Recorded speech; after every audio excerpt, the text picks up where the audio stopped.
Shops in the neighbourhood. So last video में हमने weekly markets के बारे में पढ़ा था और उसमें जाना कि वीकली मार्केट्स क्या होती हैं। ये हफ्ते में एक बार लगती हैं और बेसिकली इनमें हमें सामान जो है थोड़ा सस्ता मिल जाता है और काफी वैरायटी का जो सामान है वो हमें मिल जाता है वीकली मार्केट्स में। बट क्या हम जितनी भी खरीदारी है वो सिर्फ और सिर्फ वीकली मार्केट से करते हैं, या फिर जिस दिन पे वीकली मार्केट लगती है क्या उसके अलावा हमें किसी और दिन शॉपिंग नहीं करनी होती? ऐसा तो नहीं है। मान लो कि आपके यहाँ मंडे को वीकली मार्केट लगती है, तो क्या ऐसा है कि आप जितनी भी शॉपिंग है वो सिर्फ और सिर्फ मंडे को करते हो और सिर्फ वीकली मार्केट से ही करते हो? ऐसा नहीं है। हम अपने आसपास की दुकानों से भी करते हैं। हमें संडे को भी कुछ ना कुछ खरीदने की जरूरत पड़ सकती है, मतलब हफ्ते के बाकी दिन भी हमें कुछ ना कुछ खरीदने की जरूरत पड़ सकती है। और उसके लिए हम कहाँ पे जाते हैं? नॉर्मली हम अपने जो नेबरहुड की शॉप से, जो हमारे आसपास की दुकानें होती हैं, हम उनसे सामान खरीदते हैं, राइट? अब ऐसा है ना कि भाई वीकली मार्केट से भी ऐसा तो पॉसिबल है नहीं कि हर चीज मिलेगी। हाँ, काफी सारी चीजें मिल सकती हैं, but that doesn't mean that you will get each and everything from weekly market. तो to get other things you may have to go for some other shops. और सबसे पहले हमें क्या याद आता है? हमारा किराना स्टोर, हमारे आसपास की जो दुकानें होती हैं।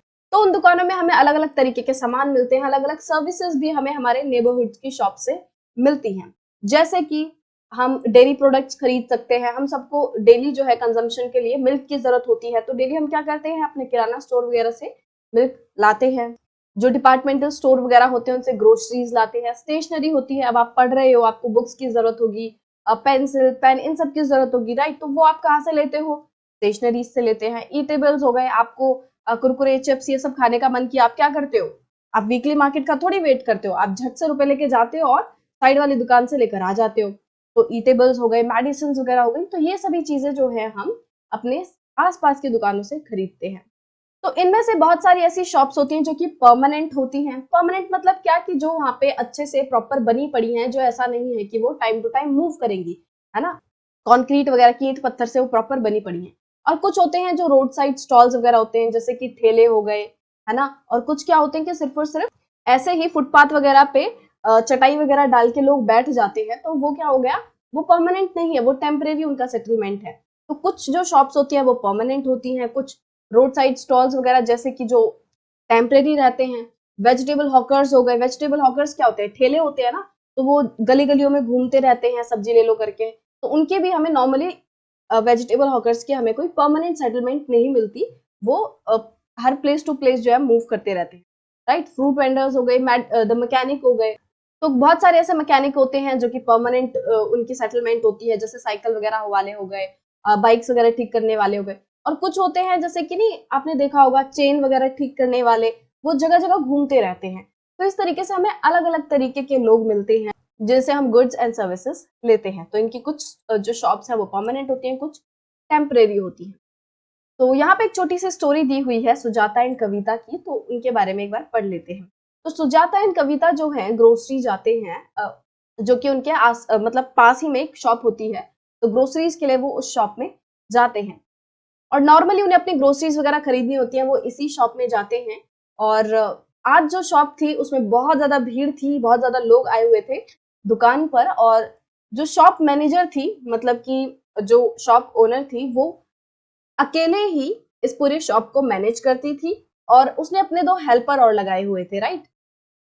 तो जब सुजाता एंड कविता दुकान में घुस गए तो सुजाता ने जो लिस्ट है, जो वो अपनी लिस्ट बना के लाई थी क्या क्या सामान खरीदना है, तो वो जो लिस्ट है उसको डिक्टेट किया दुकानदार को। और दुकानदार ने क्या किया? उसने अपने जो उनके हेल्पर थे उसको बोला कि भाई ये सामान जो है वो पैक कर दो, इसको वेट कर दो, ठीक है? तो सुजाता है वो दुकानदार को बोल रही थी सामान, और जो दुकानदार है वो आगे अपने हेल्पर्स को बोल रही थी कि भाई ये सामान निकाल दो, ठीक है? और इतने ये सब हो रहा था, सुजाता सामान निकलवा रही थी, तब क्या हुआ? कविता आसपास देखने लगी दुकान में कि भाई क्या क्या रखा है। तो कविता को क्या क्या दिखा? बहुत सारी चीजें होती हैं भाई दुकानों में। जो टॉप लेफ्ट शेल्फ था दुकान का, उसमें उसने देखा कि बहुत सारे अलग अलग ब्रांड्स के डिटर्जेंट केक्स रखे हैं। दूसरे शेल्फ में टूथपेस्ट रखे हैं, talcum powder, shampoo, hair oil, ये सब रखा है। और ये सब अलग अलग ब्रांड का था, अलग अलग कलर के थे ये सब। तो दिखने में कविता को ये सब बहुत ही अट्रैक्टिव लग रहा था, है ना? जब हम दुकान में जाते हैं सारी चीजें इतनी सुंदर लगती है, ऐसा लगता है पूरी दुकान ही खरीद ले, है ना? और कविता ने देखा कि फ्लोर पे कुछ सैक्स, मतलब कि बोरियां वगैरह जो हैं वो पड़ी हुई हैं। और ये सब काम में मतलब कि सुजाता ने जब अपना लिस्ट जो है वो डिक्टेट किया और सामान पूरा निकलवाया, तो इस सभी पूरे काम में 20 मिनट लग गए और उन्होंने फिर अपनी जितनी भी ग्रोसरीज है उनको पैक किया। और सुजाता ने फिर अपनी नोटबुक जो है वो दुकानदार को दिखाई और उस दुकानदार ने उस सुजाता की नोटबुक में 3000 रुपए करके लिख दिया। The women noted the amount of 3000 in the notebook and gave it back. कि उस नोटबुक में सुजाता ने जो दुकानदार को दी उसमें 3000 का अमाउंट जो है वो दुकानदार ने लिख दिया और वापस से वो नोटबुक सुजाता को दे दी। फिर दुकानदार ने अपना भी एक बड़ा सा रजिस्टर निकाला और उसमें सेम अमाउंट जो है वो नोट कर लिया। Then Sujata took the heavy bags out of the shop. फिर सुजाता ने वो भारी भरकम, भाई इतना सारा सामान उसने लिया है तो उस पूरे को सामान को लेकर वो बाहर चली गई और उसकी जो फैमिली है वो इसके लिए पे करेगी अगले महीने के पहले हफ्ते में। राइट, तो हमने यहाँ पे नोटिस किया कि सिर्फ रजिस्टर में अमाउंट लिख दिया गया, मतलब दुकानदार ने सुजाता के रजिस्टर में और अपने रजिस्टर में दोनों जगह अमाउंट लिख दिया, बट उससे अभी पैसे नहीं लिए। तो पैसे कब लेगी दुकानदार? पैसे जो है वो सुजाता की फैमिली हर महीने के पहले हफ्ते में वो दुकानदार को दे देती है कि भाई टोटल इतना बना, इस महीने में हमने इतना सारा सामान खरीदा, तो उस हिसाब से वो पे कर देते हैं। राइट, तो ये जो हमारे आसपास की दुकानें होती हैं ये हमारे काफी तरीकों से ये हमें मदद करती हैं, काफी फायदे होते हैं उन दुकानों के। तो सबसे पहला तो यही है कि भाई ये हमारे घर के बहुत नजदीक होती है, हमारे घर के पास होती है और हम हफ्ते के किसी भी दिन इन दुकानों पर जा सकते हैं। और यूजुअली क्या होता है, बायर एंड सेलर जो होते हैं वो एक दूसरे को जानते होते हैं, है ना। क्या हुआ कि ये जो दुकानदार है इसी के पास, इसी दुकान में हर बार सुजाता एंड कविता जो अपनी ग्रोसरीज लेने जाते हैं। तो जब हम हर बार सेम जगह पे जाते हैं तो नॉर्मल है कि आपस में जो जानकारी है वो बढ़ जाती है। तो यहाँ पे क्या होता है, नॉर्मली बायर एंड सेलर एक दूसरे को जानते होते हैं और इसीलिए जो सेलर है वो कभी कभी गुड्स जो है वो क्रेडिट पे भी प्रोवाइड करा देते हैं। जैसे कि हमने देखा कि सुजाता ने पैसे नहीं दिए बट क्या किया कि अपने रजिस्टर में लिखवा लिया कि भाई मुझे आपको इतने पैसे देने हैं। तो ये क्या हुआ, ये क्रेडिट पे सामान लेना हुआ, उधार हुई। ठीक है, जब हम तुरंत तुरंत पैसे नहीं देते और कभी ये प्रॉमिस करते हैं कि हम कुछ टाइम बाद दे देंगे, तो उसको हम क्या कहते हैं, क्रेडिट लेना, उधार लेना।